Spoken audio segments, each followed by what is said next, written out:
So let me ask you a question again. Do you accept the new normal, my friends? Louder, do you accept the new normal? Will you ever accept the new normal? Do you want your kids to grow up like prisoners? Do you want to live in a free country? So do I, my friends. Let's let these people know loud and clear. No new normal. No new normal. No new normal. No new normal. Awesome. Thank you guys again. I say it every single weekend, but I'm going to say it again. The only silver lining to this is you people. You people standing up. Millions of people globally know that this is a fraud. Millions of people know that they're using this against us to strip us of our rights and our freedoms, to destroy our society, to reset our economy, to reset the globe. Do you accept their great reset? No! Do you accept the great reset? No! Neither do I. So that's the silver lining. Millions of people, including you, standing up today. You are leaders. You are the change. Huge round of applause to you guys. Amazing. Okay. Who wants to sing "O Canada"? It's highly illegal. Let's sing "O Canada." Welcome, Melanie. I forgot to tell you I could do that. Yeah, you can touch it now. It's Okay, all right. It's not as fancy as. Fancy, all right. Melanie, Well, not quite that short, but that, oh, that's all right. Here, no, leave it there. Oh, that's fine. Yeah. We'll just do that. I'm not good at this. All right. Please join me, everyone, in singing our most beautiful national anthem that has so much significance right now. Oh, Canada, our home and native land, true patriot love in all thy sons command.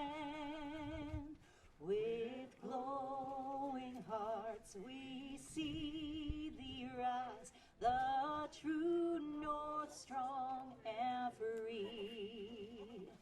From far and wide, O Canada, we stand on guard for thee. God keep our land glorious and free. Oh, Canada, we stand on guard for thee. Oh, Canada, we stand on guard for thee.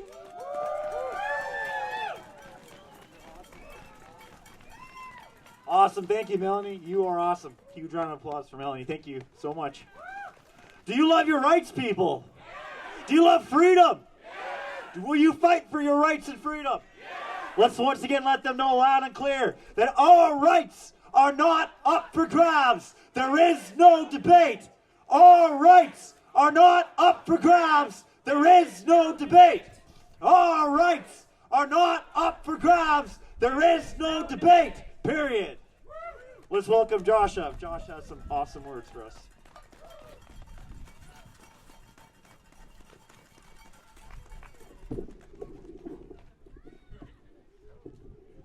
All right, Jason, are you out there? Could you wave to us? Jason, the man with the camera.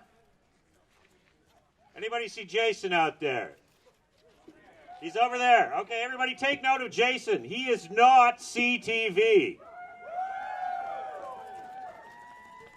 He is with us. He is not CTV. You don't have to treat him like CTV. And he may be doing some interviews today. You know, if you've got something important, you know, needs to be said on tape, you may want to approach him about that. All right. Hello, freedom fighters!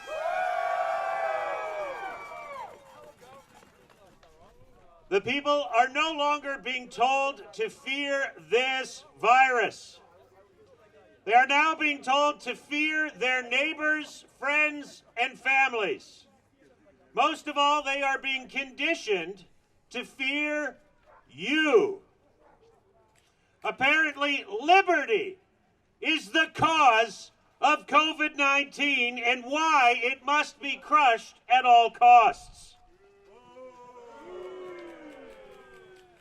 Jason Kenney claims that you have a charter right to assemble and to protest. He thinks we should be at City Hall, socially distanced and wearing masks, or even better, protesting online. Well, Jason Kenney, if you would have listened to and replied to the tens of thousands of emails and phone calls we sent you, we wouldn't need to be out here. Had you looked into the fallacy that is the PCR test, we wouldn't need to be out here. Had you listened to small business owners whose children are facing starvation, we would not need to be out here. But keep vilifying us, Kenny. Keep blaming us. Even though not a single case worldwide has been reportedly traced to an anti-lockdown protest. Even our dictatorial mayor had to jump in on the action, calling this protest disrespectful and mortally reckless. Strong words coming from the guy who canceled the local state of emergency back in June on the very same day as the Black Lives Matter protest, simply so he could attend with his NDP buddy, David Shepherd. A protest that actually did spread COVID-19. That protest had over 12,000 people in attendance. Yet people are being told that this here today is a super spreader event. I guess only certain people are allowed to exercise their rights in Canada. When I read the 10 stages of genocide, we have no doubt arrived at stage 6, and already we are seeing the foundations of the other stages forming before our very eyes. We cruised through stage 1, classification. This is the creation of the division, us versus them. We are all in this together. Stage 2 is symbolization. These freedom fighters are called plague rats and super spreaders or cynical spreaders. Stage 3 is discrimination. The city will now no longer let you into any of their facilities without a mask. Hospitals will not tolerate mask exemptions. Costco is calling the police to carry exempt people away. Stage 4 is dehumanization. People are literally wishing death upon us. In the last 24 hours, people have threatened to break our windshields, pelt us with eggs, pepper spray us, and more. Stage 5 is organization. We are seeing this in the form of isolation facilities and these groups of doctors that insist on pushing this tyrannical agenda upon us. Stage 6 is polarization. We are seeing leaders in other cities being ticketed, their Facebook platforms being deleted, their voices being silenced. Even Ryan Kolbaba being placed on a no-fly list for his protesting activities is evidence of stage 6. All that remains is stage 7 through 10. Stage 7 is preparation. This is where they figure out how to get rid of us. Stage 8 is the persecution of the targeted group, and stage 9 is extermination of the targeted group. The last stage is stage 10, which is denial. Denial that it ever happened. Do you see how close we are? This protest is not the problem, Jason Kenney. This protest is the solution, Don Iveson. Back down this insanity now! How dare you villainize these people, Jason Kenney? How dare you villainize liberty? How dare you destroy my country? How dare you destroy the future of my children? Will you accept the new normal? Will you comply? Do we still have rights? Awesome. Okay, just a couple of announcements. Please do your best to keep your speeches short, no longer than 10 minutes if possible. If we are to be ticketed, we will accept those tickets peacefully and respectfully and fight them in a court of law. Please keep your speeches relevant to the purpose of this protest. We are here to educate on this COVID tyranny and let the real victims share their experiences. We do not need to hear about who you are watching on YouTube or what group claims to have the solution. As far as I am concerned, the solution is standing together and resisting. We will not accept this new normal. As Kyle already said, let's give a huge round of applause to the sheriffs. Those who wish to march today, be aware that threats have been made against it. People have threatened to throw eggs, and rocks have been tossed from balconies in previous marches. The march route today will be changed slightly to reflect the current risk. If you choose to attend the march, please keep your heads up. Also be aware that the moment you leave the grounds, you are in the jurisdiction of the Edmonton Police Service. They have yet to cause us any problems, but I am sure that time is coming. So thank you all for being here.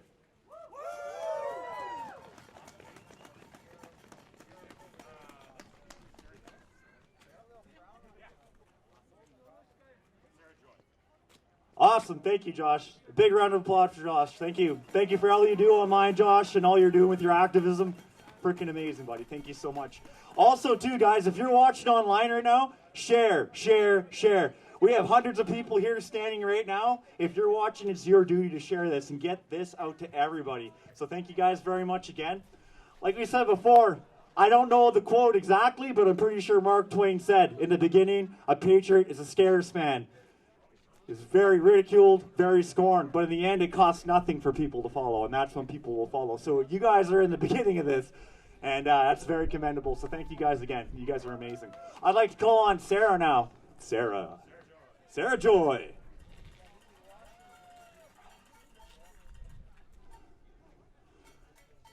Do you accept the new normal?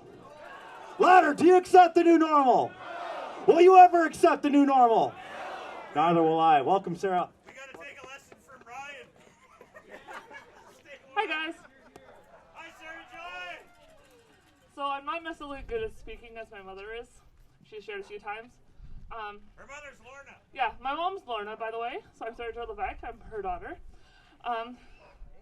She started dragging me out here, and I appreciated the fact that we now sing the national anthem every time. And then I was hit a couple of weeks ago when I was listening to it. There's a drastic difference in the French national anthem, which I learned being a bilingual Canadian, and the English version. And I found that,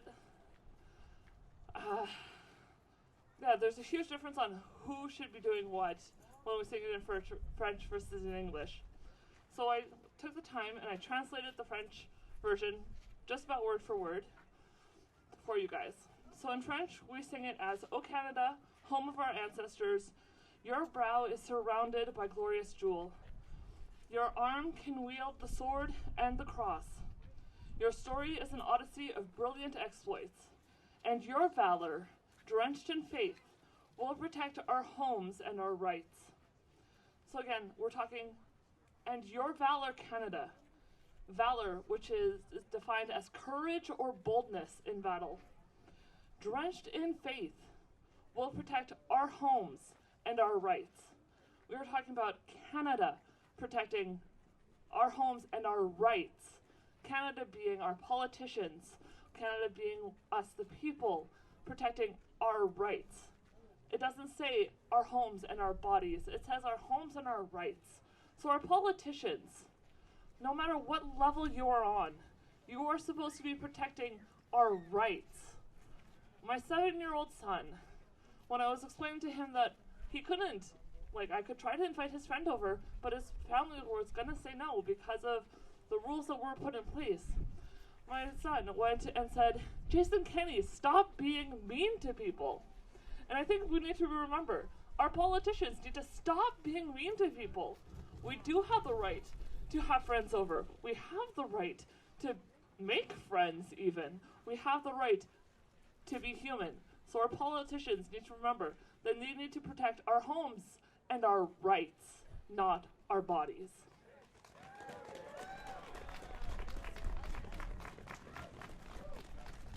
Awesome. Thank you very much. That was great. Thank you so much. My friends, do you accept the lockdowns? No. Louder. Do you accept the lockdowns? No. Will you be locked down again? No. Will your family be locked down again? No. Will we let them lock down our economy? No. Will we let them destroy our society? No. Let's let them know loud and clear. End the lockdowns. End the lockdowns. End the lockdowns. End the lockdowns. Awesome. Welcome, Karen. Let's give a big round of applause for Karen Dixon.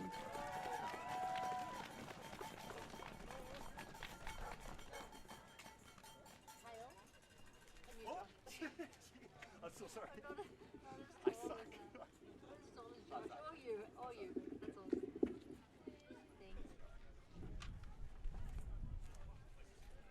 Hi, Alberta and Edmontonians. Oh my goodness, my face is frozen. I sound like I've been to the dentist. I apologize right now. I'll try and warm myself up before I speak. Last week I read a speech given to me from healthcare professionals. There was a gentleman in the crowd, I don't know if he's here today, Donald Stanley. He shared that speech.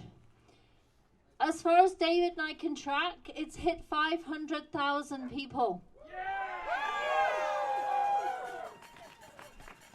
I am so grateful to him for doing that, and for everybody else who shared it. It's still traveling. I'm just so happy that those healthcare professionals have managed to have their voice heard. And I know CTV are not here today, but for everybody else, so I can correct the record, I don't know how many times, I am not a nurse. David will tell you, I am a poor nurse. Well, I'm a reasonable teacher, but a very poor nurse. This week I speak for myself and David as advocates for residents, families and carers in long-term care facilities. My mother has spent the last decade in long-term care here in Edmonton. I'm connected with families who would welcome the opportunity to share their stories with the media. I have residents who've actually asked to protest. I'm talking to HCAs who are struggling with what they're seeing happening to those in long-term care, but who, like the nurses I spoke of last week, have been threatened if they speak out. Has anybody covered these stories in the media? I've always said that if we can address what's happening in long-term care homes, we can resolve this crisis for all of us. Yes, the population in long-term care is at risk for COVID-19. They are and always have been from any ILI, which for any of you who don't know is an influenza-like illness. But people need to understand the actual toll in terms of suffering and death for these poor souls is the direct result of the protocols that have been put in place for this virus. The first total lockdown for residents in my mother's care centre lasted 3 months, from March to May this year. For those 12 weeks, not a single visitor was allowed in the building. Even the primary care physicians have had to fight to get in to see their own patients. When Dina Hinshaw finally eased the restrictions, how kind of her, one family member only was given access for essential visits. The physical and mental deterioration that families saw when they were finally allowed in was, in many cases, horrendous and heartbreaking. We have worked with 6 families, including our own, in just this one centre. This is happening in care homes across North America. I am connected to groups and know that this is happening. Please note that what I am about to tell you does not in any way reflect poorly on the carers who are angels in these care centres. We level all blame for this crisis on Dina Hinshaw, AHS, and the care organisations who have woefully failed in their duty of care.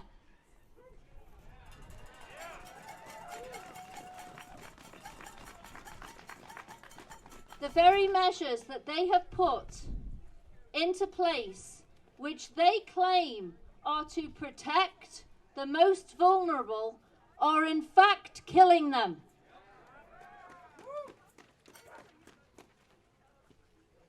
In the past, outbreaks in care centres were managed with tried and tested infection controls, just as they were in hospitals. You heard this last week. Now, life in care is nothing more than existence. These poor souls are prisoners just waiting to die. My mother's care home was locked down again, thank you to Dina Hinshaw. This is now the 4th lockdown since March. Each lockdown lasts anything from 4 to 6 weeks. Each lockdown has been the result of a few staff testing positive from asymptomatic testing. To date, residents and staff have endured 15 rounds of testing. Only in the last month have there been resident cases, bearing in mind we're in ILI season, with 1 death. It is a sad fact that every year, under normal circumstances, deaths occur for the most compromised. Bear in mind also that a lockdown in my mother's care home, for example, impacts 1,000 people between residents, families and staff. Every lockdown has irreversible, devastating effects, physically and emotionally, on the residents. I'm going to explain to you, and this is quite distressing, what a lockdown looks like for residents. They are not allowed to leave the centre at all, except for essential trips, effectively a hospital appointment. The same 2 people are allowed to visit in their room only, wearing full PPE at all times. Be it family or staff, these residents haven't seen a recognisable face since March. Residents eat 1 to a table, segregated. Their tables are 6 feet apart. The only sound in the dining room is the clink of cutlery on plates. The silence is soul-searing. The staff move between them to help out, again without a word. My mum's care centre used to be a happy home. Laughter was infectious. It's now gone. Hopelessness is the real virus. Residents are allowed physio, but only if they go alone. They have no recreational activities. They have no access to spiritual support. They have no access to treatments, services or activities which give their already limited lives pleasure and meaning. Extended family outings, massage, hair appointments, social interaction, visiting entertainment, everything that you enjoy, that's gone for them. The list is endless. Many see little of their family at the best of times. With restricted access and families convinced that they'll kill their loved ones if they visit. Apologies. With restricted access and families convinced they'll kill their loved ones if they visit, these sad souls are left bereft. Residents are suffering and dying, not from this virus, but from loneliness and lack of care. I've now been told my mum can't come to us for Christmas.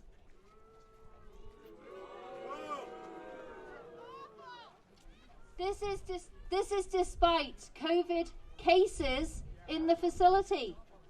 If COVID is her greatest risk, then my home is actually safer. Yet my mum has to remain in a care centre where she is most at risk. Carers tell me that they are overwhelmed. They're working double shifts, 7 to 11 p.m, because 2-week isolations where anyone shows a symptom or is a close contact are leaving them short-staffed. Their jobs are made twice as difficult by the continuous use of PPE.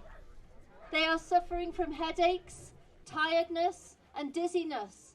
They're unable to see properly from the glare from visors. These working conditions are against OH&S standards. They put carers and residents at risk. Carers are exhausted, burnt out, fearful, and demoralised. We have evidence that residents' care is being adversely affected. Medication carts are left unattended. Hygiene and wound care is being neglected. Residents are not getting the help they need to eat at meal times. Floors are dirty. Beds are left soiled. Call bells are left ringing too long. Residents are being put to bed early and left in bed late. There are residents with pressure sores, causing infections down to the bone in 4 cases that we know of, caused by lack of care. One such infection involves a 90-year-old lady whose leg now requires amputation. She has effectively been given a death sentence. All this is the direct result of lack of care from the protocols in place for COVID-19. Residents are physically declining from hours of inactivity. I see utter anguish on the faces of residents from hours of isolation and separation from those they love. I will say again, this is not in any way the fault of the frontline staff, who are going above and beyond, as they always have, to do the best for those in their care. Protection from our government, like for all of us, has become cruel and unusual punishment. With endless rounds of symptoms, now we are in winter, and relentless testing, this will be locked down in perpetuity. This is not erring on the side of caution. This is incarceration in the guise of care. We have refused COVID testing on my mother. Why? AHS themselves have admitted that these tests cannot be used to infer an infection. So why test? We have also put in writing that no changes are to be made to her medications without informed consent. Please remember those 2 words, informed consent. We have vaccinations coming up. Capital Care only revised their correspondence with families after David and I called them out on this.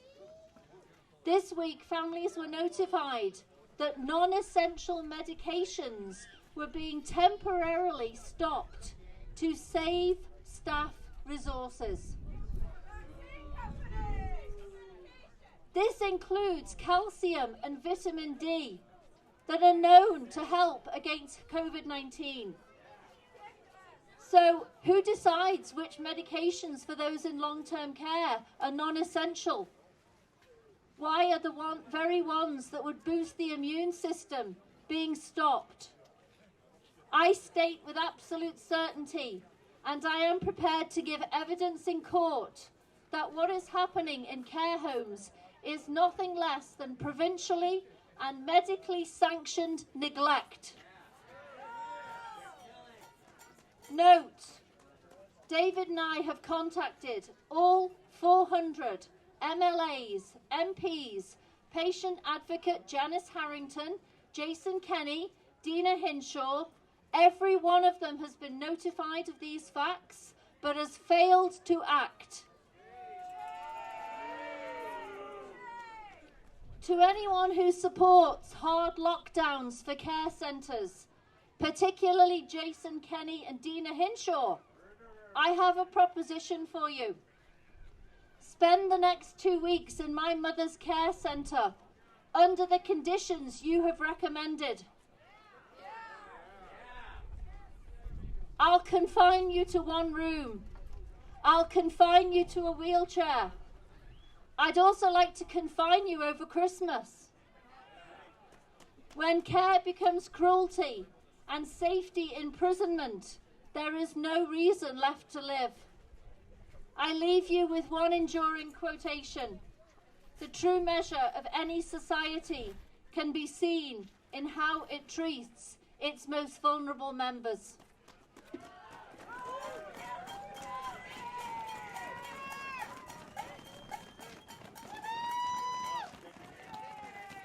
Awesome. Thank you, Karen. One more huge round of applause for Karen Dixon. Thank you. Thank you so much. My friends, do you accept the lockdowns? Do you accept the new normal? Will you ever accept the new normal? Is this your country? Are you the taxpayer? Does that make them your employees? Let's let them know loud and clear. Do your job. Do your job. Do your job. Do your job. It's about time they do their job. It's about time the people hold the government accountable for their actions. So thank you guys once again for standing up. You guys are incredible. It takes so much courage, especially right now. So thank you guys. Let's welcome Melanie up. She's going to sing you guys a beautiful song today. Okay, this is a strange request, but does anyone have a pair of those gloves that have the flippy thing where your fingers can be out that I could borrow for like 5 minutes? Oh, you do? Hallelujah. Okay. Thank you. Okay, this might work better. I've never played guitar when it's this cold, so I have no idea if my fingers will work. That's what you call a freezing for freedom. Oh, this might not work because I need my thumb. Okay. I'll play with one glove. Can you hold that? Okay, I wrote this song. Can you hear the guitar? You can hear it a little bit? Okay, it's a patriotic Christmas song. And it's called We're Gonna Make Christmas Great Again. All right, goes something like this. We say no to lockdowns, we say no to masks. You can take that silly COVID pass and stick it up your ass. All I want for Christmas is to hang out in my home with all my friends and family so we won't be alone. Yeah, we're gonna make Christmas great again. We're gonna hang out with family and friends. We're gonna have a good old-fashioned, toe-tapping, patriotic time. Yeah, we're gonna make Christmas great again. I'm gonna talk to Santa, I might sit on his knee. I'll give him my short Christmas list, I just want to be free. Bet off all them reindeer, 'cause Santa's on his way. He'll be bringing truth and freedom this year to save the day. Yeah, we're gonna make Christmas great again. We're gonna hang out with family and friends. Gonna have a good old-fashioned, toe-tapping, patriotic time. Yeah, we're gonna make Christmas great again. When those police come knocking, I just claim common law. They'll deliver me my ticket, then I'll pour them some eggnog. Come on in, boys, 'cause we're gonna make Christmas great again. We're gonna hang out with family and friends. Gonna have a good old-fashioned, toe-tapping, patriotic time. Yeah, we're gonna make Christmas great again. Yeah, we're gonna make Christmas great again. That's right, we're all gonna make it great again. Make it great again. Yee-hoo!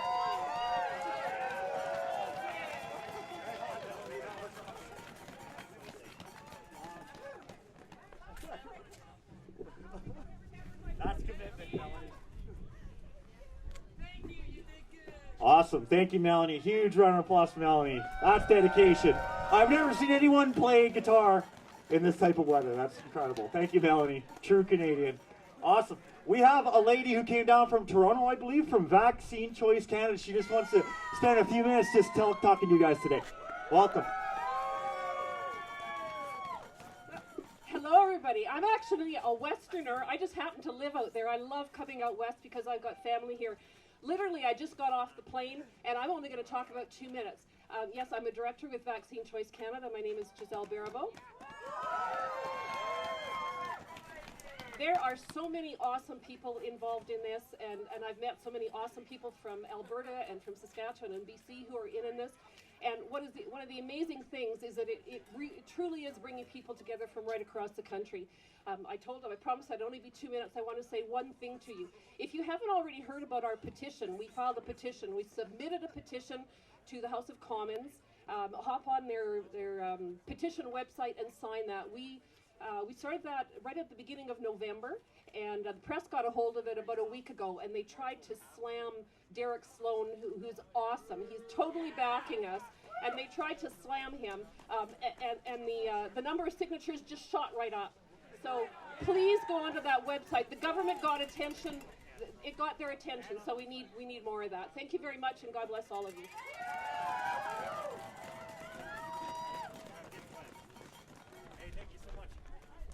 Awesome. Thank you so much. Thank you so much for coming out and speaking today, and thank you for Vaccine Choice Canada. How many of you want the right to choose what goes in or on your body? Do you want the right to choose what's right for your family? Do you want the right to choose whether you take a vaccine? Do you want the right to choose whether you wear a mask? Me too. Do you accept the new normal? Will you ever accept the new normal? No new normal! No new normal! No new normal! No new normal! Awesome, guys. I'd like to welcome Glenn up. Welcome, Glenn. I believe Glenn filed a lawsuit for the city of Edmonton. Thank you, Glenn. That takes a lot of guts. Thank you. Hi, Denmark. How are you? We love you. There. Get up on it there, sir. Righto. Okay. I would like to speak about a little something I found quite disturbing. I've got papers here. Could somebody catch my papers? I've got a lot of papers. I just want to go through. Okay, we only got 10 minutes, right? Right, yeah. Okay. Yeah. Okay, hang on that. Okay. No, it's just Edmonton Sun. I saw there are mask exempt people who are. Get close to the mic. Sorry. Yeah, mask exempt people who are being harassed and picked on.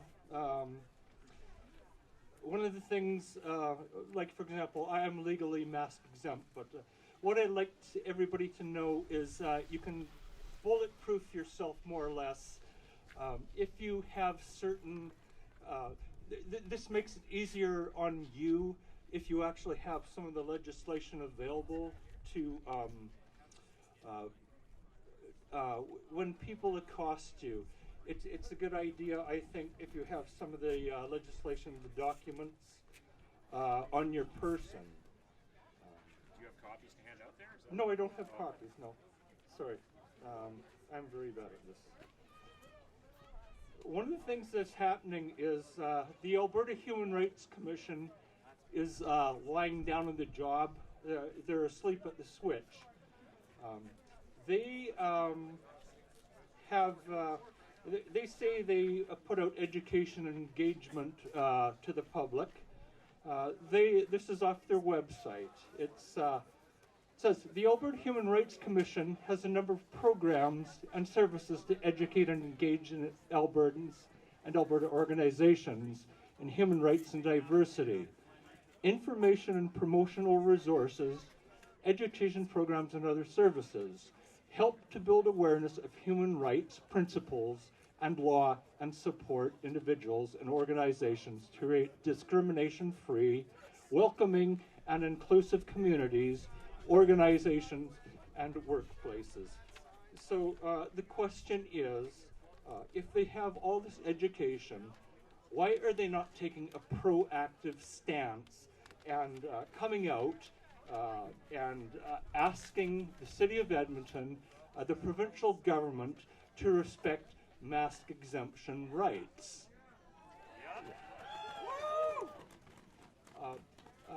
The Human Rights Commission is a hypocritical organization.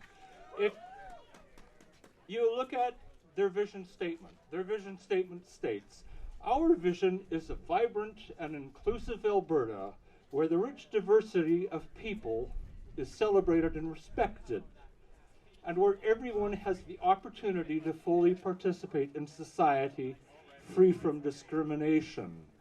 Well, hello, Alberta Human Rights Commission. What are you doing to stop all the harassment and the discrimination towards the mask-exempt people here in Edmonton, Calgary, Alberta?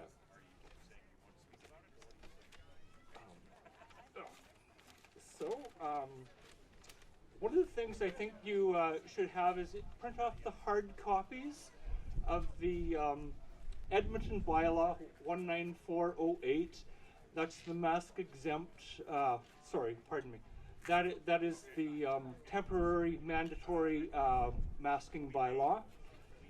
Section 5C, it gives mask exemption rights according to disability rights under the Alberta Human Rights Act.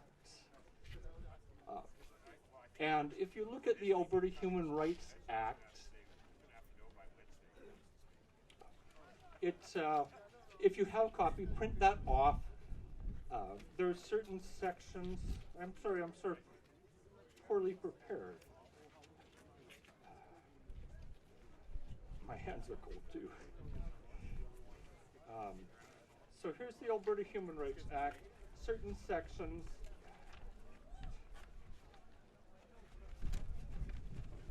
Oh. What is, thank you. Thank you very much. Yeah. For example, Alberta Human Rights Law, it's primacy law. It says effective act on provincial laws. It says, Section 1, Sub 1, unless it is expressly declared by an act of the legislature that it operates notwithstanding this act, every law of Alberta is inoperative to the extent that it authorizes or requires of the doings of anything prohibited in this act. That means they're discriminating against mask-exempt people. Primacy law overrides every act in Alberta. It doesn't matter what Dean Hinshaw says, Public Health Act, whatever. If they are discriminating against mask-exempt people, the act prevails. The other thing you should do is print up a copy of the Alberta Bill of Rights. This is a very short, sweet document, but essentially it lays down the exact same principles of freedoms that our Canada Act 1982 also has. And once again, that is our rights. Can you find that? They can't see it anyway, Glenn. They can't see the document from where they Right. No, I was just thinking to talk about it. But essentially, our Constitution Act, we have the rights and freedoms sections 2, 6, 7, 8, 9, and 15. If you print those off, if you keep these with you, take them with you. If you're ever accosted, and this also goes people who are not mask exempt, people who are mask exempt, but please print off some of the documents keep them on your person. And when someone asks you, or they start harassing you, or security start harassing you, take those documents out, go through it with them, and say, this is what gives me my rights. Always assert your charter rights. Always assert your Alberta Bill of Rights freedoms. Always assert your Alberta Human Rights Disability Acts under the Alberta Human Rights Act, and always refer to City Bylaw 19408 when you're mask exempt. That's section 5C. Point it out to the security or city bylaw people and say, you have to honor this. If anybody wants any more information, I can supply them with the links. All you have to do is email me. I've distributed some of my information out. My email address is glennmiller90@hotmail.com. That's GLENNMILLER90@hotmail.com. If you want to phone me, my phone number here in Edmonton, 780-439-4792. I'm a little cold, I'm a little frustrated, call me and I'll be able to talk to you a lot better than I can here. Okay, thank you, people. Thank you. Thanks.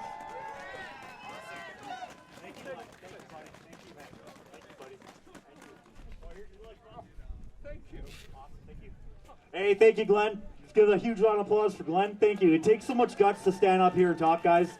Glenn did a great job. Thank you guys so much.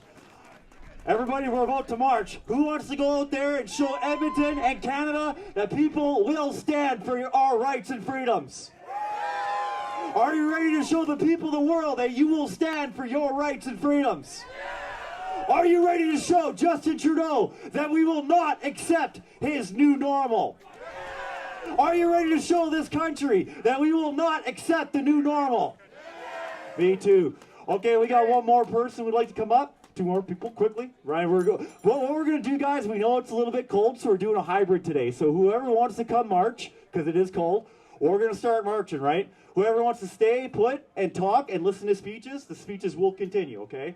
So just for right now, I'm going to invite Anthony up for like 2 minutes to fire you guys up, and we're going to get rolling. Hey, quick question. If it wasn't for the media telling us every single day that there's a pandemic, who here would even know that there's a quote-unquote pandemic taking place? And what that tells us, it's a dead giveaway that the media is the virus. The virus, this bioengineered scam virus that came out of the Wuhan lab is not the virus. The media, who is telling us every single day that you are all criminals, the media is the virus. And I recommend for you guys, because the media, every time we come out here, the media says, these rabble-rousers, these horrific people. Well, actually, the media says they're the protectors of our liberal democracy. They love the liberal democracy so much. Well, you know, right? You know what? The right to protest is enshrined in our liberal democracy. Why are the media the worst fascists in the society? That's the question. So my recommendation for you guys, when you see the media smearing you and calling you a patriot with love in your heart, a terrible person, they have their numbers on their website. When you see a terrible article, call that reporter and ask them, what the hell is your problem?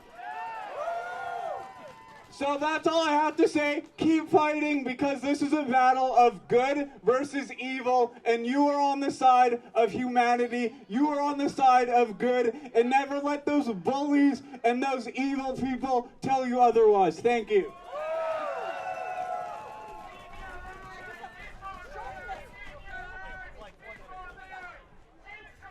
Ladies and gentlemen, I'm here for the reason of civil liberties. This is what we're here for. We're here for freedom. We're here for civil liberties. The fact that you people have come out here today is a testament to the fact that we believe we have a right to our civil liberties. And this is such a good thing. It's 25 below with the wind chill, and we are here to say this is not going to stand with us. Now, I want to say one thing that hasn't been brought up today, and that is why this is happening. Jason Kenney and our government is creating divisions between us. Divisions between the public sector and the private sector, between urban and rural, between all of us. He wants this to happen. He wants to make us work against each other and divide and conquer. The fact is, ladies and gentlemen, tell your friends, tell everybody to come out and speak up and march, whether you wear a mask or you don't wear a mask. That's not a division. You want to wear a mask? Go ahead. You don't want to wear a mask? Don't wear a mask. But ladies and gentlemen, I just want to tell you one thing. I am a small business owner. I own a large industrial warehouse in Nisku. It has been devastated. I have companies, these are small business companies, industrial companies, concrete layers, hydrovac people, and their business has been devastated. But our taxes are still there. They still demand that we pay the piper every day. The fact is that money that is coming from the Trudeau government isn't getting to the people. It is not getting to you and I. It is getting to the big corporations. I stood in line for an hour at Loblaws yesterday at Superstore. Long line indoors. Do you think that wasn't a super spreader? I don't care if people had masks or not, but yet restaurants 6 feet apart, 10 feet apart, can't be open. This is a division. It's simply created to make us unhappy with each other and to go home, stay in our homes, and keep our mouths shut. Do not keep your mouth shut, ladies and gentlemen.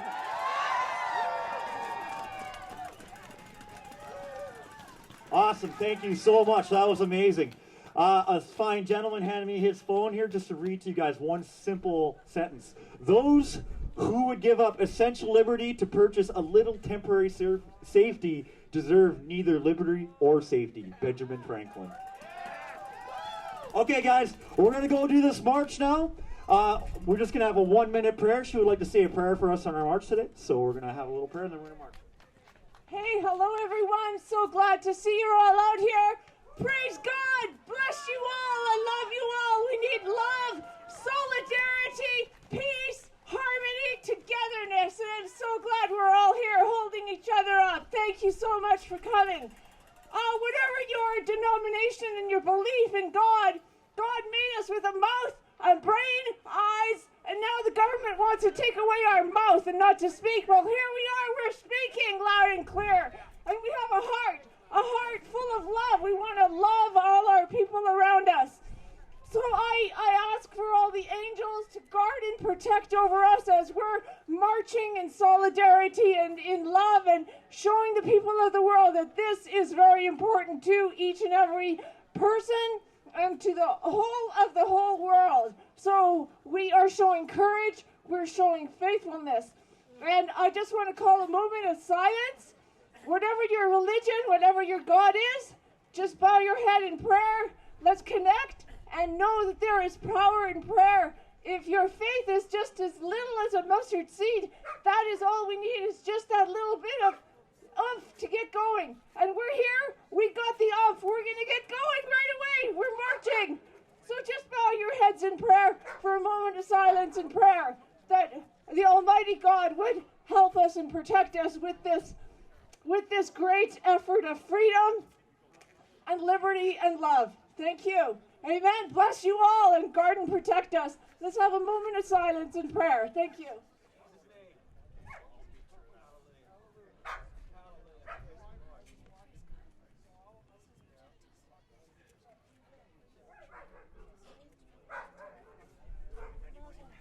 We're going to move this mountain together.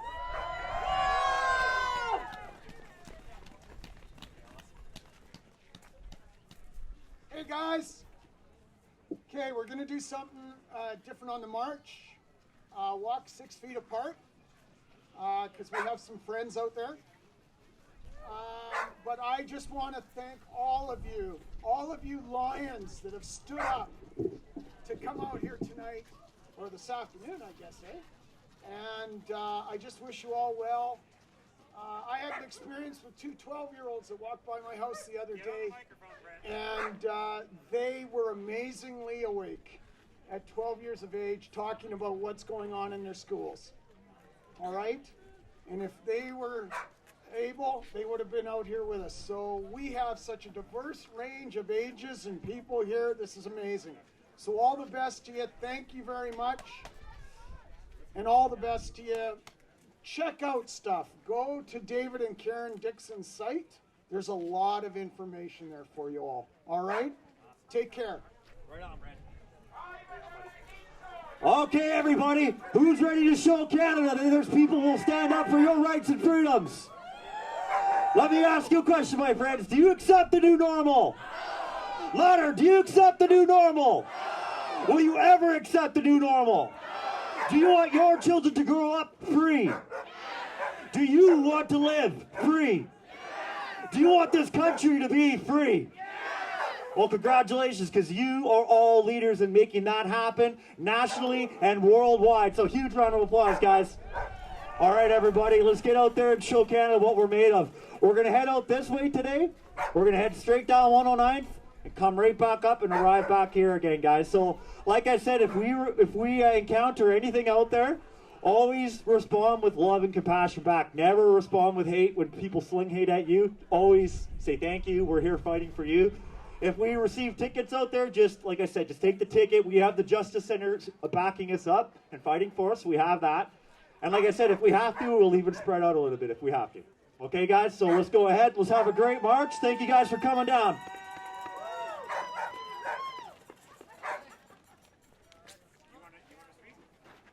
Also, for those who don't want to march, you can stay here. There'll be more speeches as well. So this is something for everybody here today. All right, we got Ryan back here. He wants to give us some inspiring words again. Take it away, Ryan. All right. Hey guys, again. How you doing? You ready to march? Yeah. So I just wanted to talk a little bit about my whole experience through this whole COVID-19 crisis as an autistic young man. Like people on the autism spectrum like me have way more difficult time when it comes to stuff like this. Woo! And when you think about, for me, my job in particular at Technology North, and people like me on the autism spectrum have a hard time getting a job, especially with the lockdowns. Woo! Yeah. And when you lock society down, that has a devastating effect on everyone, especially people like me who are on the autism spectrum disorder. Woo. And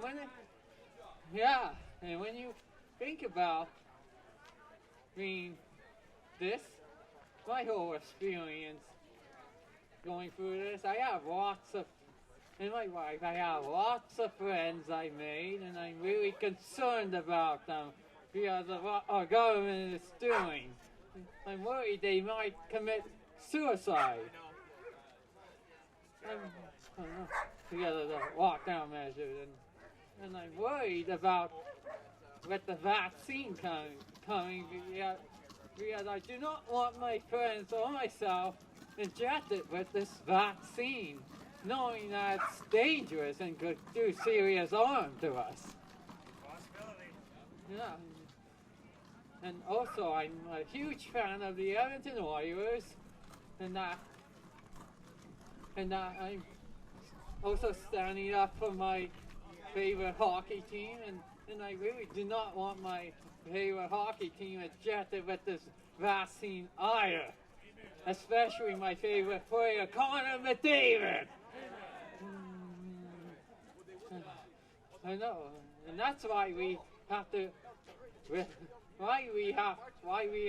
be standing up for rights.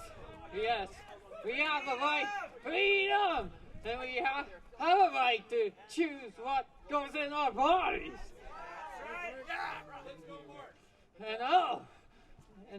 And basically, and then when you think about what Kenny's been going through, doing that, and he's not, he has part of it, he has been lobbied into doing this stuff by the extreme leftists, especially Justin Trudeau, the worst of them all. He's been pushing this really corrupt agenda on us, and Jason Kay's been trying to do it right. He's been so pushed to do it by Trudeau's extreme leftists and his other minions like Rachel Notley and the NDP. And Don Iverson and Mayor Nanisi from Calgary.